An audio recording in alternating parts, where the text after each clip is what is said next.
10 years ago, we experienced such loss and witnessed incredible devastation. But in one of our darkest moments, our faith in humanity and the American spirit was strengthened. As people ran out of the Twin Towers, hundreds of firefighters, police, and other first responders ran in, focused on saving lives, the lives of strangers they didn't even know. And today we dedicate this memorial to all who lost their lives on that day. The centerpiece, as you all know, of this memorial is a beam from the elevator shaft of the 21st floor of the World Trade Center's North Tower, the same tower that Flight 11 collided with. The day before 9/11, this beam supported that elevator, which carried thousands of people daily to offices to the North Tower. 24 hours later, it lay in a pile of rubble, reflecting the anguish of a people who had been violated. But out of the rubble, this beam survived. It was placed here not only to memorialize a tragic event of that day, but also to serve as a reminder that out of pain and out of loss, there is indeed hope.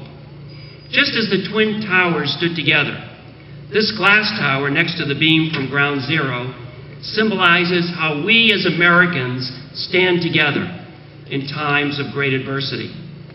I do want to thank all the firefighters and the volunteers on the Hudson 9/11 Memorial Committee who worked so tirelessly to make this memorial a reality, and to the businesses who volunteered their time and efforts and resources. This was a tremendous community event for all of us in New Hampshire to be so proud of. This memorial is truly awe-inspiring, and you should be very proud of what you've accomplished. Today, 10 years after the attacks, we remember the many innocent lives lost, but we also remember the bravery and the courage that was shown in the face of this unthinkable tragedy. On this 10th anniversary of 9/11, let us recommit ourselves to being there for our firefighters, our police officers, and for our first responders. Let us recommit ourselves to being there for the families of the victims. And let us recommit ourselves to being there for each other, preserving all that is so special about our state of New Hampshire and about our nation. In dedicating this remarkable memorial, we join Americans across the country to commemorate the solemn events of 10 years ago and to remember and honor the nearly 3,000 victims of those senseless attacks. The Benson Park has been open a little over 15 months. The park has grown far beyond the expectations of the committee, and I do hope you have the opportunity to see the improvements and work that has been done. People come to this park because it's a nostalgic experience for them. Some come because of its new beauty, and now they will come to see this memorial. In a few weeks, a new playground will be installed in the park. The playground will be a boundless playground, meaning that it will be accessible to all children, including those who maybe had some sort of handicap. Most children using this playground may not have even been born or may not even remember the events of 9/11 in 2001. The memorial, when a child asks, "What is that thing over there?" the parent has an opportunity, or guardian, or grandparent in my case, to explain what the memorial stands for and to show them and explain the three parts of the memorial and why it is important to remember this event. The children need to learn from the past. History teaches us to respect the past and to prepare for the future. And this memorial will help parents to do that with their children.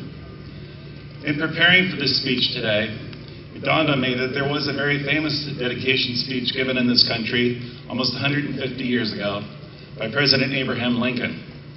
So at that time, it was the Gettysburg Address. The country was in the midst of a civil war. The war still had a year and a half to go on. And I would like to read you part of that speech today. The speech was written in 3 paragraphs. The first paragraph dealt with the founding of this country. The second paragraph talked about the war that was going on at that time. But the third paragraph, and the one that I think is significant today, it talks about the dedication, and it also talks about the people that have made many sacrifices, such as we have seen in modern times. So this will be my closing statement. But in a larger sense, we cannot dedicate, we cannot consecrate, we cannot hallow this ground. The brave men, living and dead, who struggled here have consecrated it far above our poor power to add or detract. The world will little note or long remember what we say here, but it can never forget what they did here. It is for us, the living, rather to be dedicated here to the unfinished work which they who fought here have thus so nobly advanced. It is rather for us to be here dedicated to the great task remaining before us, that from these honored dead we take increased devotion to that cause for which they gave their last full measure of devotion. That we here highly resolve that these dead shall not have died in vain, that this nation, under God, shall have a new birth of freedom, and that the government of the people, by the people, for the people, shall not perish from the earth. Thank you. As you know, and we are all aware, it takes artisans to create monuments of this nature and to build a park such as this. The committee would like to present you with a token of appreciation. Susan, make sure he uses this. This was created by one of our artisans here in town. And when you go for your walks with Susan and the kids, we want you to use this handcrafted walking cane. It says nothing of your age, John. We just love it. Thank you so much, John. Thanks for everything you've done for Hudson and for everything I know you will continue to do. Thank you, sir. Thank you. Town of Hudson, New Hampshire, 9/11 Memorial at Benson Park. The plate below represents a small piece of our nation's history, a marker that was affixed to the donated 23-foot piece of steel that was once a part of the Tower 1 of the World Trade Center in New York City. This piece of steel was received from the New York, New Jersey Port Authority for the sole purpose of constructing a fitting memorial to give citizens a place to reflect, remember, and to honor those we have lost due to the tragic events of September 11th, 2001. The steel is the focal point of the memorial and can be experienced at Benson Park, Hudson, New Hampshire. It is with great honor that we thank and recognize Hudson Fire Captain David Morin for his commitment, leadership, and dedication to this project as the Town of Hudson, New Hampshire 9/11 Memorial Committee President. We thank him for leading a team of dedicated Town of Hudson employees, business owners, and local citizens in constructing a peaceful and respectful tribute to ensure that we always remember. Dedication September 11, 2001, 10-year anniversary. Never forget September 11, 2001. I'm going to present this on a loan basis to Captain Morin. I want him to share this for the next couple of weeks with his family and friends. But I will be asking the Board of Selectmen, I will be making a motion to that effect, that we place this in a spot at Town Hall where it can be seen by all, and so that all will know the work that Captain Morin did for our town. In the span of 102 minutes, taken from us were fathers, mothers, sisters, brothers, husbands, wives, and children, along with citizens from 57 other countries. 343 fellow firefighters, 60 police officers, 8 EMS personnel made the ultimate sacrifice that day trying to rescue victims who were in peril in New York City. To the rescue workers in Arlington, Virginia, Shanksville, Pennsylvania, who put their lives on the line to save the victims that day, we thank them. Our armed forces have been sent to protect us from those who seek to again attack our homeland. These brave military personnel, day in and day out, put themselves in the face of danger. To date, 6,119 soldiers have died since September 11, 2001, protecting us from the murderous terrorists. I've been asked to speak to you about the healing process over the past 10 years, as well as what this memorial means to all of us as Americans. To try to do that, We must go back to the beginning, that morning 10 years ago. We were all in a state of shock and disbelief. As those feelings subsided, most of us went through a gauntlet of emotions, and the reality of our new world sank in. We found that what we wanted most and needed was that which we had had before those terrible events, the feeling of security and safety. However, we would never quite be the same again. As a nation, we have healed, but we are scarred by the events of 9/11.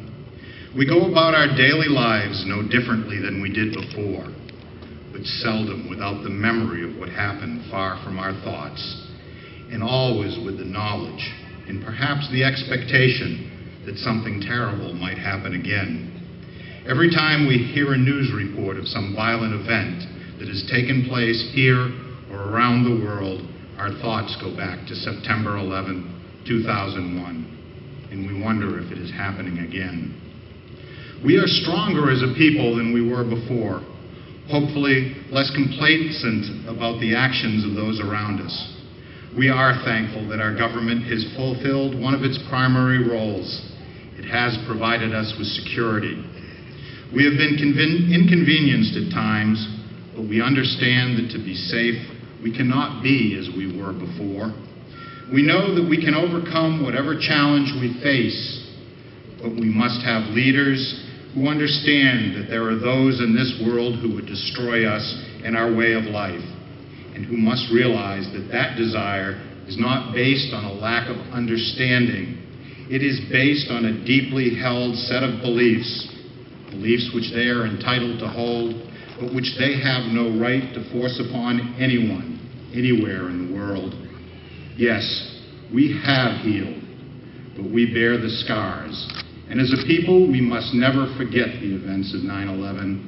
That is our duty and our challenge. This memorial will play a large part in meeting that duty and answering that challenge. Who will ever be able to step onto this walkway and not feel the reality of 9/11?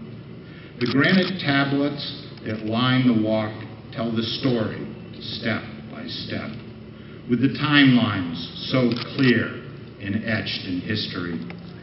Walking into the Pentagon in the same place where the plane entered the building gives us a further sense of reality. The expanse of grass on the inside of the Pentagon reminds us of the bravery of the passengers who brought down their own plane into a field, sacrificing their lives so that they might spare others. Coming face to face with the massive piece of steel and reaching out to touch it gives us a tangible connection to 9/11 like nothing else could. It is almost unimaginable that anything built with something this strong could be laid to ruins. But here is the evidence right at our fingertips. The second tower, new and beautiful, should reassure us all. We face tragedy and may again, but we have the strength, the will, and the ability to overcome adversity and move forward together. There are days and events in the history of the world and our country which we have never forgotten. 9/11 must and will become one of